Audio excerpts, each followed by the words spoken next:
Bueno, vamos a pasar por lo tanto a esta mesa que tengo el placer de presidir.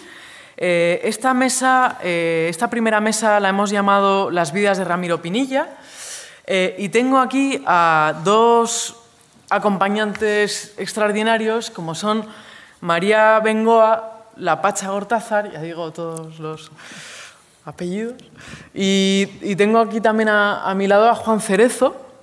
Bueno, voy a empezar primero igual un poco por María. Bueno, María, muchos de vosotros la conocéis, quizás la habéis leído también recientemente en una novela publicada el año pasado, en el centenario precisamente del nacimiento de Ramiro, El mar de Arrigúnaga, publicada en Tusquets.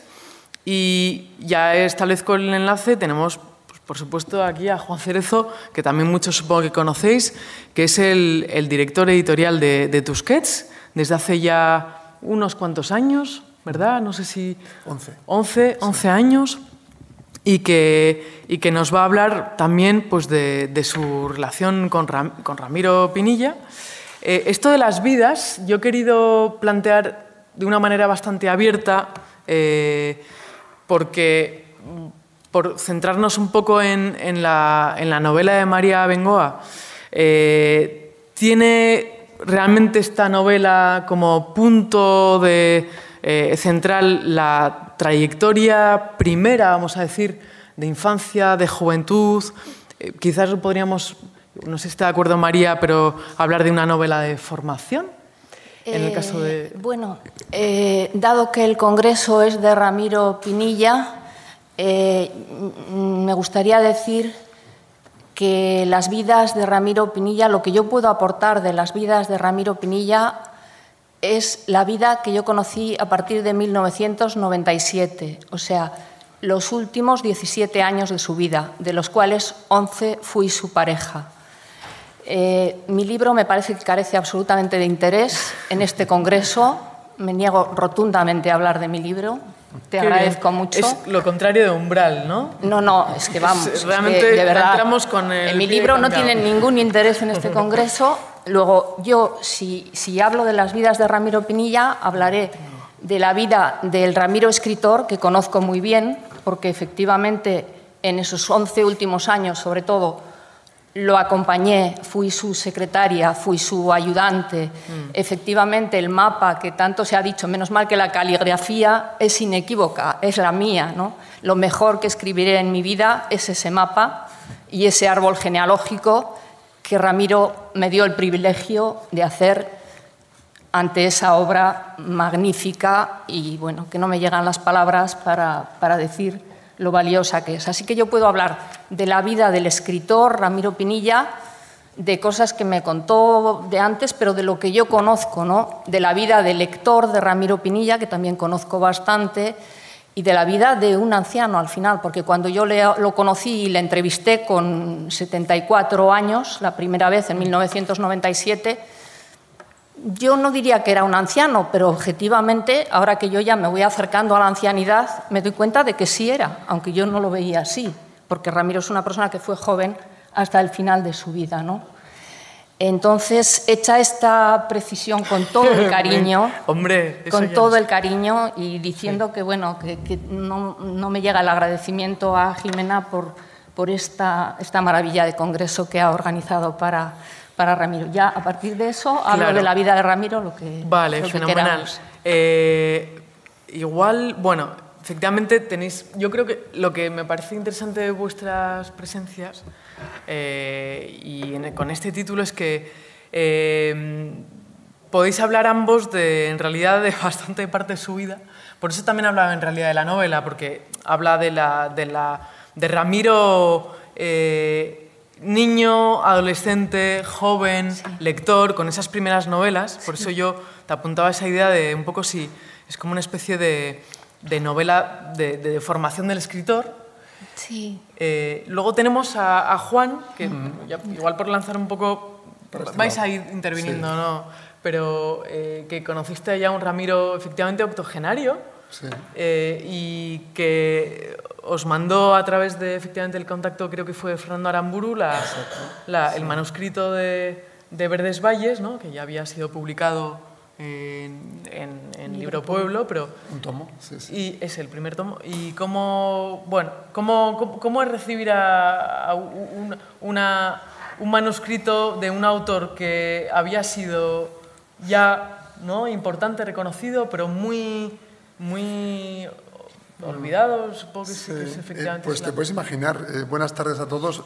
Reitero también las felicitaciones porque son merecidísimas, Jimena, por lo que has conseguido hacer en este auditorio. Es maravilloso. Todo el Congreso nos está, yo creo que, permitidme la previa, nos está notando, nos está haciendo sentir esta corriente de admiración y de cariño que creo que todos los lectores de Ramiro tenemos, ¿no? Estemos en el puesto en el que estemos, en una universidad, en el caso de María como pareja suya, en mi caso como editor, muchos periodistas también que creo que se han acercado. Creo que todos tenemos una corriente de afinidad y de absoluta fascinación por ese hombre. Y luego te contesto la pregunta. Pero quería dejar bien claro que yo estoy siendo un hombre muy feliz hoy, justamente como editor, porque este congreso me está demostrando, y es un punto que creo que podemos llegar a él, lo anuncio ahora para que si llegamos al final de nuestra conversación, la absoluta modernidad de su obra, ¿no? Es una obra que está resistiendo unos análisis muy brillantes, muy originales, muy complementarios, pero que a mí como editor me llenan de verdadera satisfacción comprobar cómo los congresos a veces significan poner la lupa en un escritor, y un escritor de una obra tan diversa como la suya, poner la lupa incluso en algunas páginas, poner la lupa, detenernos en algunas frases, y no he parado de hacer fotos a todos los pantallazos porque son frases magníficas, escenas inolvidables, humor, digamos, en cada una de los personajes que ahí asoman. En fin, una cantidad de valores que yo ya estaba convencido de ello, pero venir aquí y comprobarlo en esos microanálisis que a veces habéis hecho tan brillantemente, la verdad es que confirma que merecía mucho la pena hacerlo y que la verdad es que ha sido una brillantísima idea hacer este encuentro. Muchas gracias por ello. Gracias, Juan. Y ahora contesto lo que me decías. Bueno, yo creo que ya se sabe, y alguna vez creo que lo he contado yo o lo ha contado alguien más.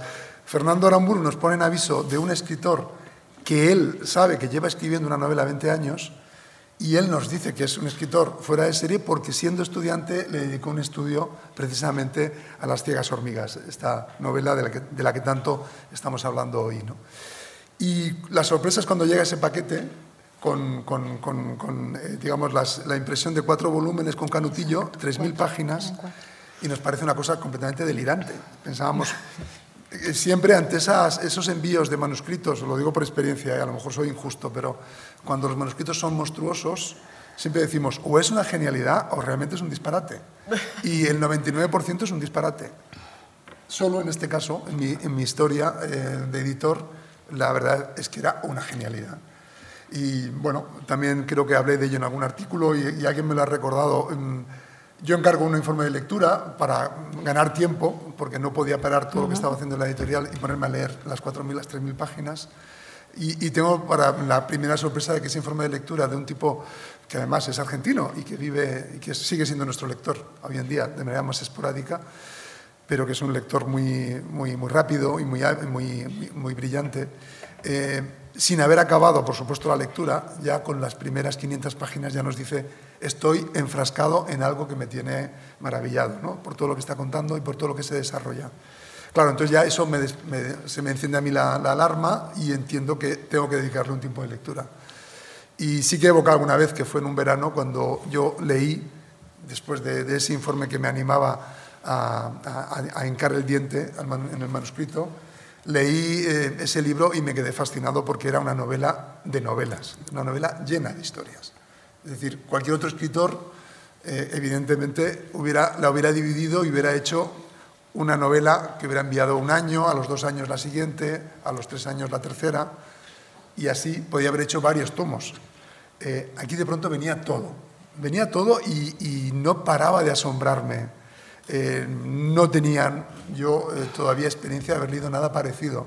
Sonaba muchas cosas, porque aquí ya ha salido. Sonaba Faulkner, sonaba García Márquez, por ese juego a veces con un realismo mágico muy sui generis.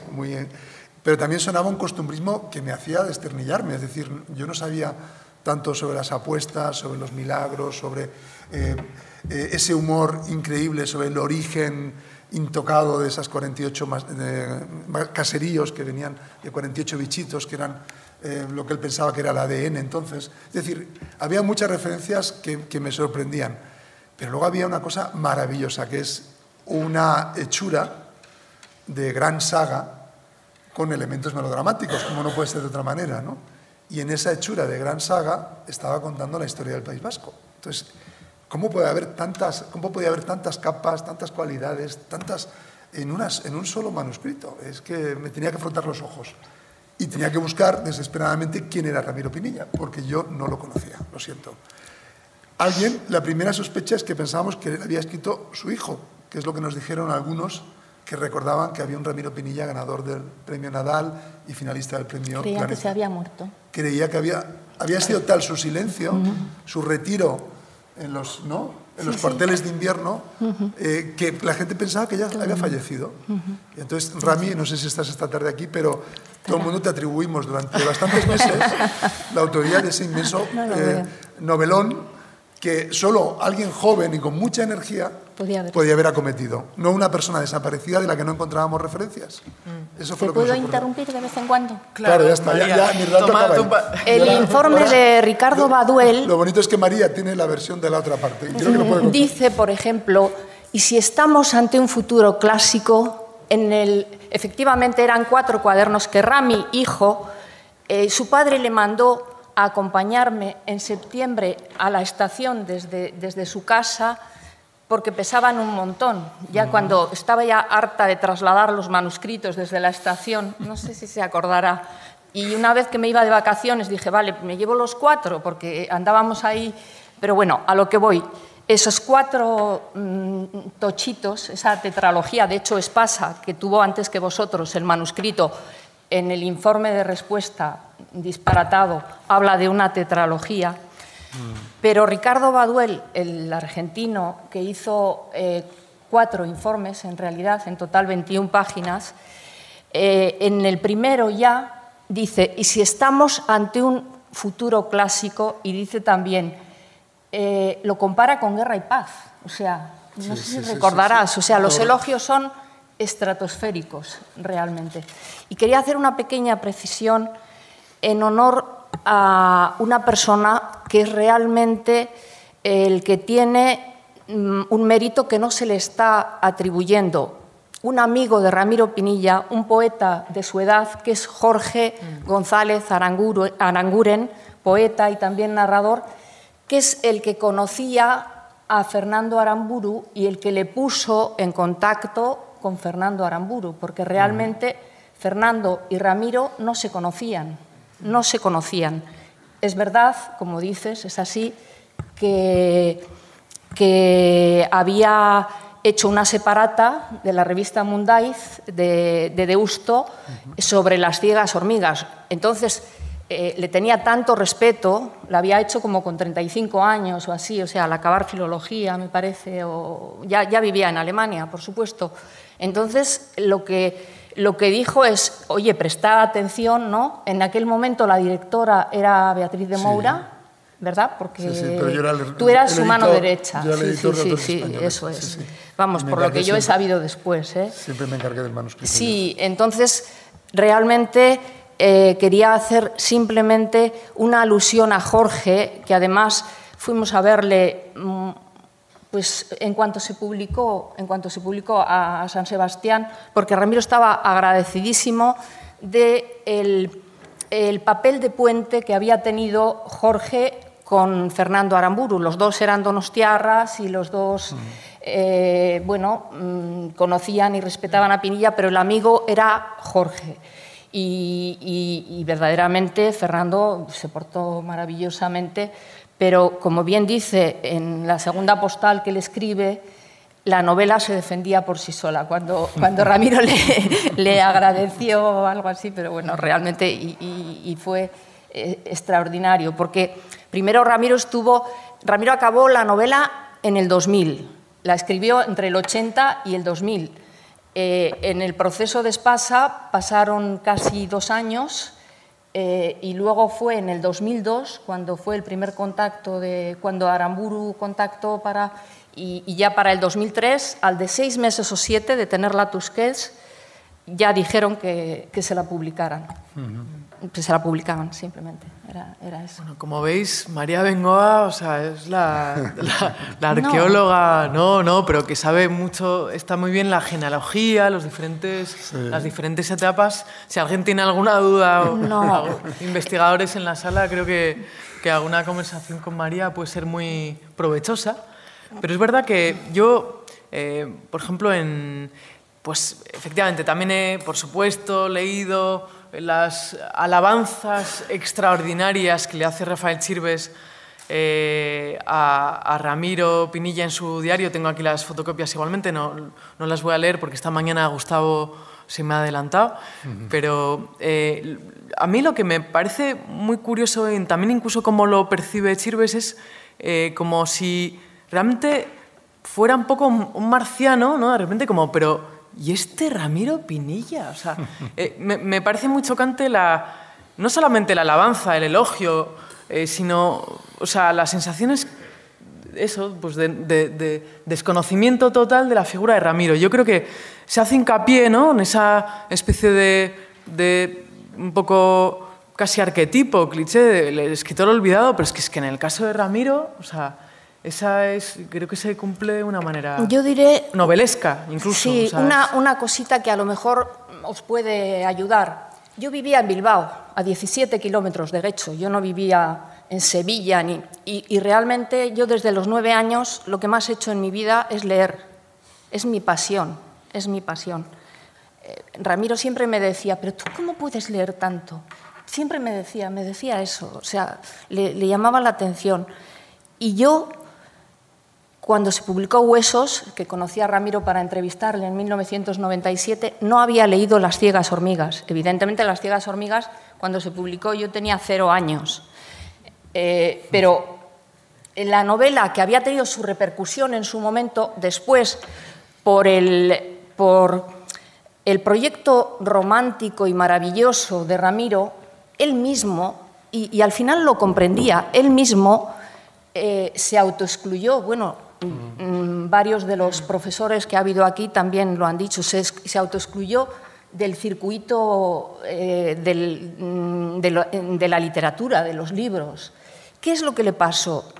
Pues que él publicó 2 novelitas en el proceso de creación de Verdes Valles, que son 15 años, que se regaló, y es una joya realmente, se regaló con los libros de la Pérgola, y Huesos, que la publicó una editorial de San Sebastián, Birmingham, que llevaban Félix Maraña y el poeta, Jorge Aranguren. Es el número 1, inauguró la colección Ramiro. Me acuerdo además que yo tenía una sección en El Correo que se llamaba Nuestros autores. Esto lo voy a contar porque es simpático. Allí salieron un montón de escritores olvidados, escritores de prólogos. Yo le llamaba a Pinilla, al cual no conocía, porque sabía que había ganado el Nadal y no sé qué. Y Pinilla me decía sistemáticamente, cuando salga mi libro, Huesos. Yo haré la entrevista cuando salga mi libro. Yo le decía, pero es que, perdona, además tenía una voz súper joven. Yo decía, pero este hombre, qué raro, qué energía, ¿no? Claro, la energía que él tenía en todo. Y me acuerdo que me decía, no, yo no quiero entrevistas, cuando salga mi libro. Se refería a Huesos. Cuando le hice esta entrevista, me dijo, voy en la página 2643. La responsable de territorios, yo creo que pensó, este hombre está loco. O sea, fue una de las cosas que creo que no pusieron, o no sé si aparece ahí. Él no le gustaba el asunto o sea, él mismo se autoexcluyó del mundo. Y, de hecho, una de las frases bonitas que tiene esa entrevista, que tiene un montón, porque Ramiro te regalaba titulares constantemente, para cuando salió su libro, la sección Nuestros autores, por cierto, por retomar el hilo y no perderme, desapareció. Ya no existía la sección Nuestros autores. Pero, milagro, seguíamos haciendo reseñas de libros, los mismos que las habíamos hecho antes, y se creó un suplemento. Y al poco de crearse el suplemento, por fin salió el libro este. Era Huesos. Entonces, retomando con lo que os decía, de Huesos, de ese libro que inauguró y casi cerró la editorial y la colección, lo mismo que los libros de la Pérgola, el editor le dijo a Ramiro que se habían vendido 100 libros. Entonces, este hombre, que ya cuando publicó Huesos y que cuando publicó 15 años, había tenido esa experiencia tan aciaga de tan poca difusión de su obra, y que él sabía, porque Ramiro era una persona con un ego muy controlado, pero Ramiro sabía que era bueno. Yo al final me di cuenta de que él sabía lo bueno que era. Él decía, no, no será para tanto, como dices tú, todo el rato, pero yo creo que él sabía lo bueno que era.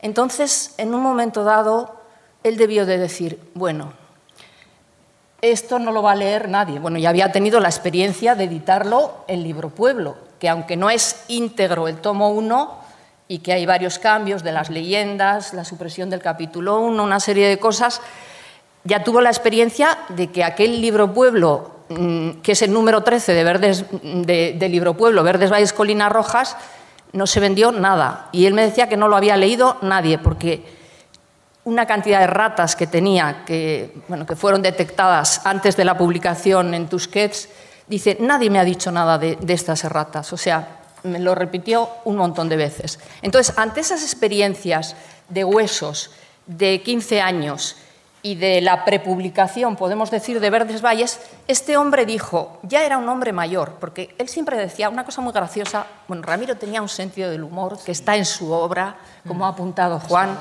pero impresionante. Y una de las cosas que él me decía, vamos a ver si me he perdido un poco. No sé. Gracioso. Sí, no, bueno, sí, algo, sí, efectivamente, gracias Jimena, bonita. Era, no, pues nada, yo me vi joven con 60 años, los hijos ya se habían marchado, joven con 60 años, a mí me entró la risa, o sea, ahora lo puedo comprender, pero yo decía, o sea, emprendió con 60 años esa obra ciclópea, ¿no?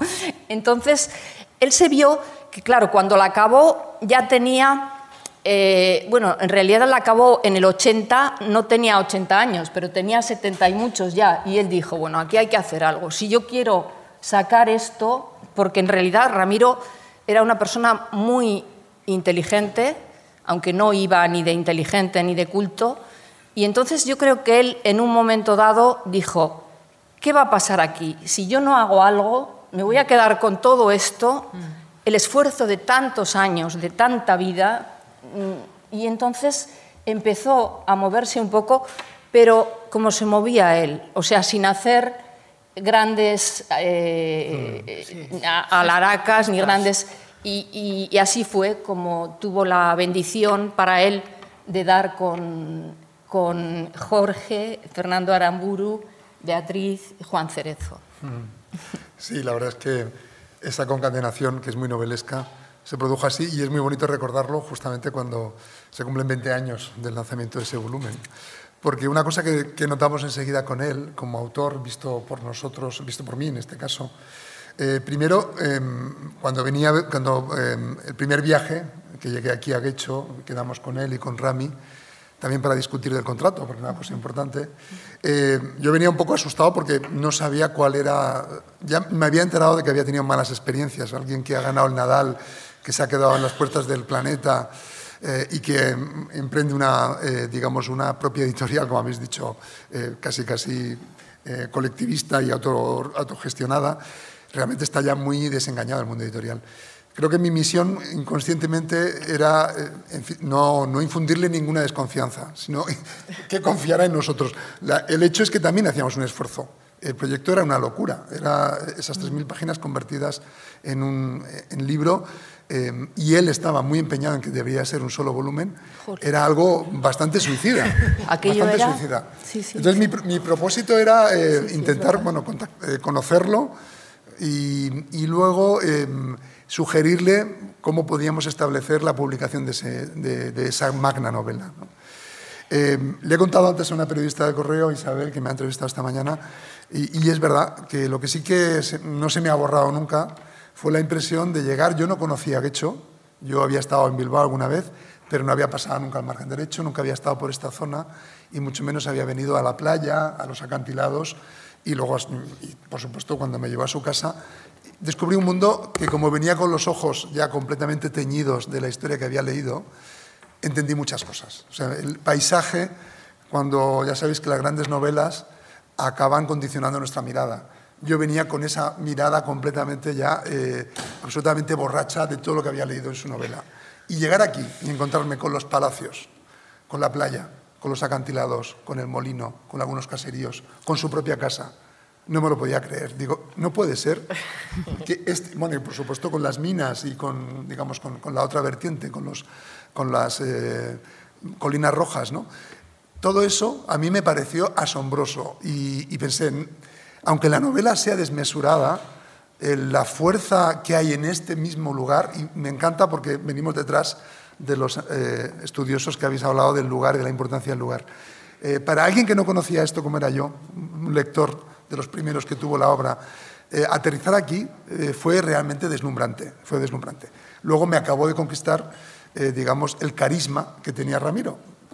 Él no lo pretendía, él no buscaba serlo. Como muy bien dice María, no quería ser inteligente, no quería demostrar que tenía humor. Era un tipo muy extraordinario, porque no es habitual que la gente tan sencilla enseguida te lleve a su casa, veas que la casa no es nada lujosa, que al revés tiene un huerto todavía ahí, y que enseguida me hizo pasar, me enseñó el estudio famosísimo que todos hemos visto, que simplemente era una mesa, los papeles y una ventana. Y eso sí, la calefacción era la chimenea al lado. Yo estaba absolutamente anonadado porque pensé, no sé, este hombre es Salinger y yo no lo sé, este hombre es Thoreau en la tradición española, que no conozco a nadie que lo represente tan bien. Este hombre es único y tiene algo como, en fin, muy extraordinario de un escritor que vive ajeno a cualquier tipo de presunción o de retórica o de ostentación o de sencillamente o de ambición económica, aparentemente, ¿no? Él parece que se ha impuesto una misión que es contar algo que solo puede contar él y está esperando que nosotros un poco se lo facilitemos. Y la verdad es que Rami, que ahí hizo de hombre sensato, el hijo, y discutió algunas cláusulas del contrato muy bien discutidas y bueno, y yo creo que exigió lo que tenía que exigir. Digamos, nos aterrizábamos un poco en el suelo, pero Ramiro, yo creo que ya le notaba feliz porque ese proyecto, claro, como has dicho tú, María, es muy difícil que él no fuera consciente de que había hecho algo único. Yo creo que él era consciente de esa importancia y ya no podía, digamos, seguir resignado a vivir oculto, a vivir como un ermitaño que escribe y lo deja ahí, ¿no? Yo creo que él ya vio que la cosa podía salir. Lo que no esperábamos es que iba a salir tan bien, ¿no? Y eso fue una alegría. Perdona, tenía que haber salido mucho mejor. Bueno, María, evidentemente... Podría haber salido mucho mejor. Pero sí, ¿de dónde veníamos? Porque sí, otra de las cosas que nos dijo es que no quería hacer entrevistas. Sí. Dijo, yo eso, no quiero hacer entrevistas. Eso fue impresionante. Le dijimos, es que eres un personaje tan único que Natalia Gil, que es nuestra jefa de prensa, le dijo, y habíamos hablado previamente, podemos conseguirte hasta un reportaje especial en El País Semanal. Y él dijo, en El País Semanal ni se os ocurra, claro, yo no puedo salir ahí. ¿Yo cómo me voy a exhibir? Si sales en esa revista, claro, te van a leer en muchos sitios. Sí. No quería. No quería salir en televisión, no quería dar entrevistas tampoco en radio. Es decir, venía de una mala experiencia, era un gato escaldado. Bueno, de todos modos... no, vamos a ver. Ramiro era una persona tan íntegra, bueno, es que además muchísimos de los que estáis aquí lo conocíais, o sea, de una integridad, de una calidad humana, de una categoría moral impactante, de lo que no hay en el mundo. Él tenía una frase muy buena que decía, de esos hay pocos en la docena, de esos sí que hay pocos en la docena. Recuerdo que, por ejemplo, lo decía de un amigo suyo, Juan Luis Ibarra, que fue el presidente del Tribunal Superior del País Vasco, pero de él mismo se puede decir eso, ¿no? Entonces, él... costó mucho que comprendiera que el buen paño en el Arca no es verdad que se vende. O sea, que esas ideas que él tenía, su pensamiento tan original, que en el 2004, en el momento en el que abordábamos ese proyecto con la editorial, además Toni López Lamadrid diciendo: esto no se va a poner ni que es el número 1 porque igual no se vende nada. No. ¿Tú crees que no? No, era en realidad una operación. No pusimos el número 1 en el volumen de Verdes En Valles. parte por él también. No, también para que Ramiro se sintiera cómodo y para que no se viera que si te comprabas el 1 iba a haber más y lo Pues dejabas eso, ahí. pues No, eso. al final sí que se puso cuando se reeditó, pero estaba... Claro, pero el primer ejemplar no pone ni en el domo ni en Pero la... era para no, digamos, para no espantar a los lectores. Pues eso. No. Bueno, bien. No era, pero María, también es que el propio Ramiro no quería tampoco. Decía, Tampoco es quería. una novela única. Que él no quería hablar de que eran... De hecho, los subtítulos del 2 y el 3, Sí. vamos, esos aparecieron muchísimo después. O sea, cuando todavía no se habían publicado en Tusquets, pero que no existían. O sea, era Claro, Verdes Valles, sí. Colinas Rojas, era todo. Sí. Bueno, en fin, son anécdotas, ¿no? Pero son significativas. Entonces, esa idea que tenía él de que el buen paño en el Arca se vende y de que no hay que hacer promoción, pues bueno, poco a poco él mismo fue comprendiendo, pero su aislamiento de tantos años y su mentalidad tan original, pues le llevaba a esos postulados y bueno, a ese encanto de personalidad, esa reciedumbre que tenía, esa fortaleza mental, era para lo bueno, que todo era bueno prácticamente, pero algunas cosas, pues claro, para lidiar con una editorial como Tusquets sin promoción realmente no habría podido hacer nada. O sea, como es lógico, Algo porque hicimos, ¿no? hicisteis todo, Finalmente pero le convencisteis, claro, ¿no? sí. Bueno, que, le bueno, y de convencimos hecho entre hay todos, material que... entre todos, claro. Ya.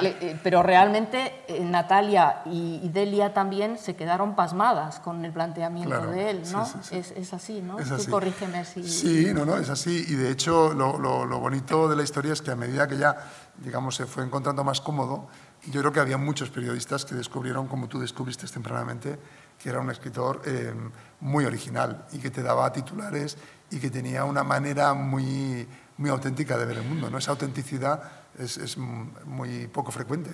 Hay cierta impostura y gente que aprende incluso según qué frases brillantes. Él no necesitaba nada de eso.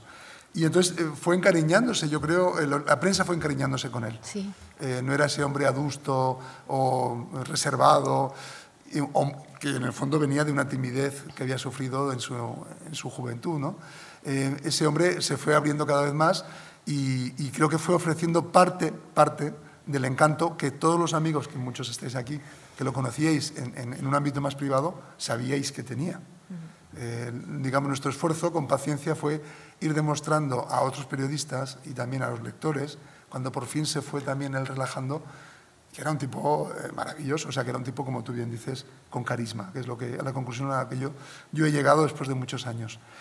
Y por eso la gente, bueno, creo que está por aquí Román Piña y algunos de vosotros, la gente que tuvo el lujo de pasar, por ejemplo, un día o varias horas con entrevistas largas, me encanta encontrarme con vosotros y que me digáis, es que me dio unas frases, es que me dio una entrevista, es que, por ejemplo, Román Piña me ha dicho hoy que ha subido a YouTube esa entrevista, como muchos del taller han subido materiales de sus intervenciones y la verdad es que aguantan fantásticamente, Por eso, de escritor insobornable que está hablando sin ningún tipo de artificio, sin ningún tipo de impostura, sin ningún tipo tampoco de pretensión de querer ser lo que no es. Es un lujo, la verdad. Yo estaría dispuesta a dar la palabra a personas que quieran igual por supuesto. intervenir y... Bien. ¿Os parece? Claro, sí, como quieras, sí. Entonces, ¿alguna persona que quiera reaccionar y... O preguntar.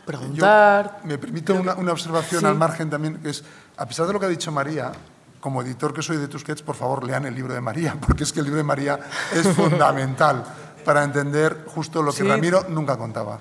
Ramiro estaba, por supuesto, prendado de su infancia, prendado de sus vacaciones en Guecho, que es de ahí el origen y por eso el título de las jornadas y la placa que pusisteis los amigos de aquí son adecuadísimos. Porque no hemos contado la historia de la placa, pero sí, no sé eso si... está bonito. Pero el libro de María cuenta precisamente algo muy emocionante, que es que ese hombre, digamos, tan recio y con esas convicciones y tan absolutamente insobornable y a la vez con ese tesón y esa capacidad de trabajo y de ambición y de talento, ese hombre tuvo una infancia y una juventud difíciles, muy difíciles.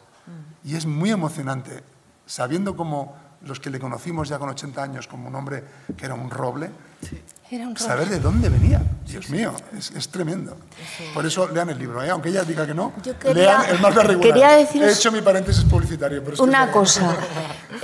Ramiro, una de las cosas que nos puede enseñar y que es absolutamente inspirador en su vida es cómo envejecer bien. Sin duda. Es un ejemplo en eso, ¿no? O sea, tiene una trayectoria. Es verdad que le coincidieron muchas cuestiones que le hicieron muy feliz en su vida, pero él se fue construyendo a lo largo de toda su vida y su esplendor, o por lo menos parte de su esplendor, por lo que él decía, porque tampoco yo he conocido, insisto en que yo le conozco desde sus 74 años, murió con 91, realmente esos últimos años no sé, los vivió de una manera extraordinaria, ejemplar, con una actividad continua, una serenidad, una alegría. Y parte de esa alegría, bueno, el humor, por supuesto, parte de esa alegría tiene que ver con sus proyectos, con su capacidad intacta para el asombro que conservó hasta el último mes de su vida, cuando estaba ingresado en el hospital con el fatal desenlace que tuvo aquello. ¿Cómo entrevistaba a la gente con la que...? O sea, uno le iba a entrevistar y te entrevistaba a él, así ¿verdad? Es, y al final era una conversación más que... Pero a ti te da miedo la muerte, así a bocajarro, ¿no? Sí. Porque yo la había también igual medio sondeado y tal, y así, y con enorme interés, con enorme respeto. No impostado, sino auténtico. O de repente, sin venir a cuento. Yo me acuerdo aquí, fuera, justo aquí, en la avenida Basagoiti, salíamos de una de las sesiones del taller o igual estábamos esperando. Resulta que estábamos los dos juntos y Ibai de repente me soltó a bocajarro: ¿tú qué piensas de la palabra fuste? De la expresión tener le hacía fuste. Mucha gracia. ¿No? Y mientras me lo decía se iba riendo, ¿no? Y le decía, pues Ramiro, también me hace mucha gracia y es algo como también muy familiar, muy no sé si muy de aquí, un poco local. El humor que tan significativo, ¿no? Y tan Mm. importante es en su vida y en su obra, que está en todo. Uno de los personajes a los que él admiraba muchísimo es Juan Carlos Eguillor, que muchos de los de aquí, de Bilbao, conoceréis. Y sin embargo, Juan Carlos Eguillor se reía de él. Mucha gente se reía de Pinilla, decía, ese que va vendiendo por ahí, porque bueno, esto lo conozco de primerísima mano, o sea, pero él admiraba muchísimo, y la palabra fuste era no sé si es de María Aguirre o de Miss Martiartu, de uno de los personajes, Juan Carlos Eguillor, que hacía tiras en El País, cómicas, bueno, gente de aquí y de no aquí tiene que conocer. Sí. Y bueno, pues sí, eso de la palabra fuste, por ejemplo, o sea, ¿no? sí. Pero entonces, también con esa escritura que hemos dicho también como invisible y tal, pues eso, bueno, un poco a lo Galdós, ¿no? Como un micrófono también que pones y que escucha a las personas cómo se expresan y esas cosas aparecen en su narrativa. O esos cortes también de frase, ¿no? Que antes había una cita y tal, no sé qué, un párrafo un poco largo y de repente, la última frase, y no hubo más. Punto, ¿no? Es un poco como aquí empezó todo. O sea, esas también de repente frases lacónicas y tremendas, ¿no? Que pumba. Y bueno, y yo creo que provoca justo risa, ¿no? También, a mí, desde luego, me lo suscita. Entonces, Hola. ¿alguna? Sí. No, vale. Sí. Una de las primeras entrevistas que se publicó para el retorno de Ramiro la hizo Ernesto Maruri en una modesta revista llamada La Bolsa de Pipas. Y allí Ernesto le hace contar cómo fue del Ives y no sé quién más, cuando ganó el Nadal, cómo vino aquí a Guecho a conocerlo, ¿no? Y decía Ramiro, creo que literalmente, vinieron a ver qué clase de persona indebida había ganado el Nadal. Eso lo asocio con la experiencia mala, a corto plazo, de entrar en contacto con la gran industria editorial, y yo quería preguntar si hay algún dato concreto, alguna historia que no se haya contado nunca, que ilustre y explique bien por qué realmente se retira de manera tan drástica del escenario.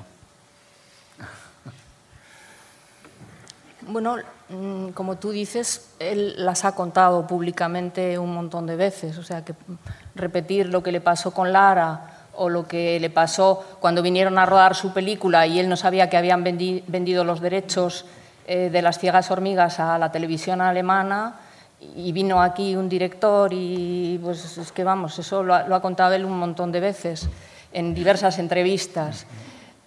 Sobre todo lo que sucede es que a Ramiro le gustaba mucho la paz y le costó mucho tener paz en su vida, porque su vida fue complicada, como es la de tantas personas, como nos pasa a tantos. Fue complicada, fue maravillosa en muchísimas cosas y le dio lugar a escribir esa maravillosa obra, ¿no? Pero con las editoriales es que Ramiro no se andaba con bobadas, o sea, yo le llamaba el doctor no en muchas cosas, porque se quitaba a la gente de encima de una manera impresionante, con muchísima educación, pero te decía tranquilamente, no, es que les he citado a las 2, porque así les digo que luego tengo que echar la siesta, como soy mayor, tal cual. O sea, ese era Ramiro. Ramiro era así y citaba a muchísima gente a una hora para largarlos al de un ratito. Ese era, estrategia absoluta, y bueno, los que le conocéis bien sabéis que era así. ¿Por qué? Porque un escritor, cuando más vivo está, es cuando está solo, y Ramiro era sobre todo un escritor, era una persona, pero es que era un escritor por encima de todo, porque ¿cómo se hace si no esa obra? Y no hablo solo de Verdes Valles, Colinas Rojas, sino de todo el resto de novelas, de la guía secreta que tan maravillosamente ha defendido y ha explicado Jesús, o ¿cómo? José Ignacio, perdón. Pero es que en todo, en toda su obra, ¿cómo se hace? Pues dedicando muchísimo a escribir. Entonces se quitó a las editoriales. No he respondido a tu pregunta, pero vamos. No, pero rapidito. Solo comentar. Román tuvo desencuentros que él le ha contado muchas veces, con el Premio Planeta, esa frustración. Sí, bueno. Y con algunas otras cosas, ¿no? Sí, sí. Y yo creo que él, en ese sentido, sentirse un poco engañado era algo que era superior, ¿no? Creo que en ese sentido Claro. no quería saber no nada. perdía el tiempo. Ramiro no perdía el tiempo. Tuve la suerte, yo no sé, de que con nosotros confió. Y bueno, y lo tratamos también lo mejor posible, porque también yo le tenía una rendida admiración. Espero que se sintiera cómodo, ¿no, María? Te llamaba Juanito, con eso está todo dicho. Juanito era su amigo de la infancia, Juan, el del caserío Uribe Bilbao, el del caserío de Arrune, donde él era su Robinson, vamos, el 7 años mayor que él, el que le inspira el Sabas de las ciegas hormigas, pero también el Ismael y el Asier, o sea, es su...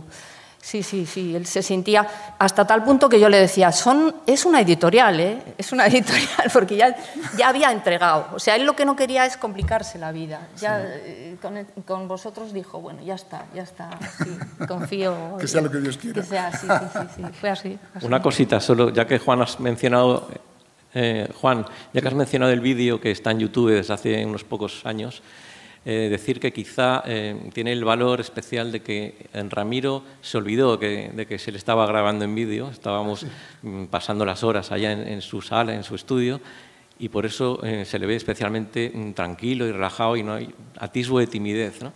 Porque se conecta muchísimo con ese Ramiro auténtico en este vídeo, ¿no? En el que se ha olvidado de que hay focos, hay cámaras y alguien estará viendo algún día ese material. ¿Hablas del de ICAZ o de qué vídeo? El que le hice yo cuando le entrevisté para El Cultural, pero está en YouTube y no sé muy bien qué título tiene. Es que hay varios vídeos, vale. Pensé que era el de Javier Icaz. No, vale. Igual una última pregunta antes de pasar a la segunda mesa redonda. ¿Algún comentario? Una cosa que nos pasó con él en términos también profesionales es que era también bastante suspicaz con las ofertas audiovisuales, por la experiencia esa que tuvo tan mala de que se le presentaran ya prácticamente con el set de rodaje y con las cámaras en hecho, y él no tenía ni... Eso la verdad es que le creó un pésimo precedente.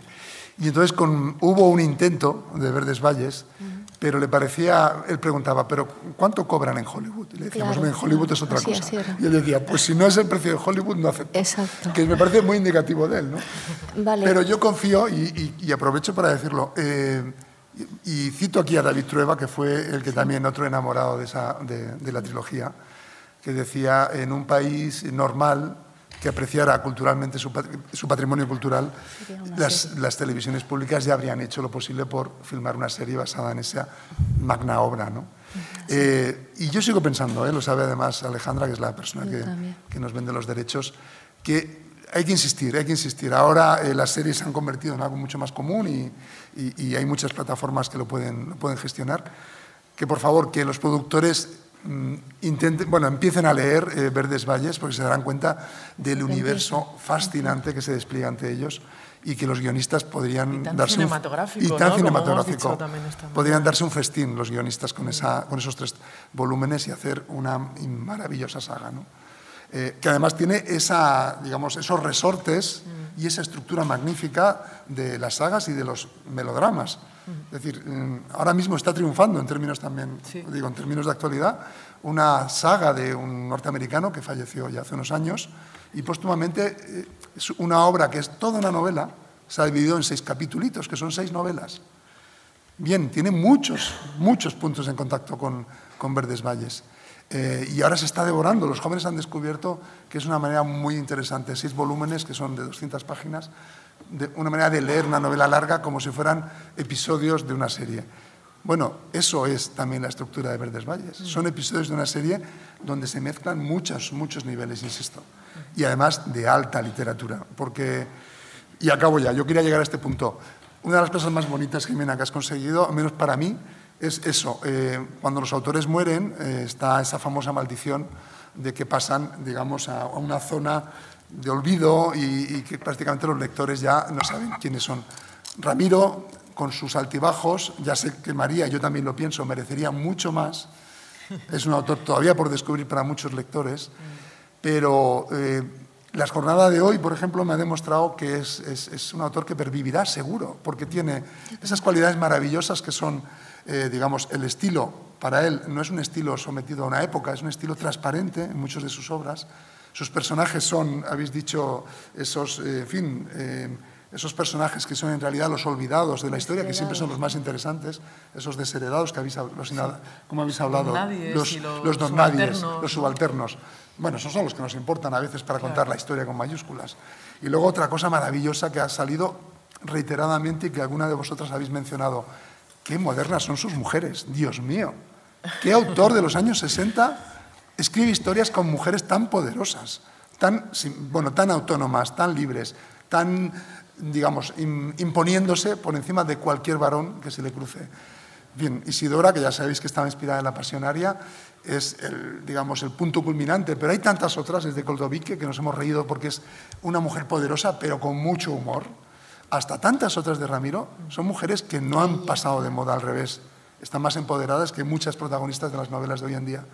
Y luego está esa cosa maravillosa que es la modernidad de su mirada. Es decir, hay un Ramiro Pinilla ecologista, hay un Ramiro Pinilla ácrata, hay un Ramiro Pinilla... Era un seductor, Ramiro era un seductor. Un Ramiro Pinilla que conecta con Zuró, que ha sido una moda editorial en el mundo editorial español en los últimos 10 años, que conecta con esas cosas que nos ha contado muy bien Iñaki esta mañana, de cómo hacerse uno a sí mismo y cómo sobreponerse, esa resiliencia que tantos psicólogos explican. Todo está en Ramiro. Es un autor modernísimo. Y me lo habéis demostrado, de verdad. Muchas gracias. Sí. Muchísimas gracias. Yo creo que podemos aplaudir Bueno, con sí, estas dos intervenciones. Muy bien.